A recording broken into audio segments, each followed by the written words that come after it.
இன்றைக்கு நம்ம அரசியல் தீர்மானம் போடுறோம். தீர்மானத்தில்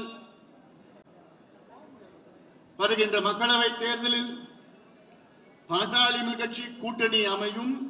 அந்த கூட்டணியை முடிவு செய்கின்ற அதிகாரம் மருத்துவர் ஐயா அவர்களுக்கு நாம் வழங்கி இருக்கின்றோம் என்று தீர்மானம்.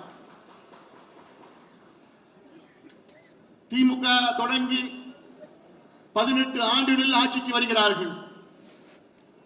49 தொடங்கி 67 ஆட்சிக்கு வருகிறார்கள்.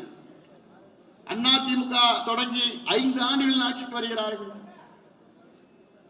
72 தொடங்கி 77 ஆட்சிக்கு வருகிறார்கள். ஆனால் பாட்டாளி கட்சி தொடங்கி 34 ஆண்டுகள் ஆகியும் இன்னும் நாம் ஆட்சிக்கு வர முடியவில்லை. இன்னும் நாம் கூட்டணி என்று பேசிக் கொண்டிருக்கின்றோம். இது எப்பொழுது மாறும்? மாறணுமா வேண்டாமா? மாற வேண்டும்.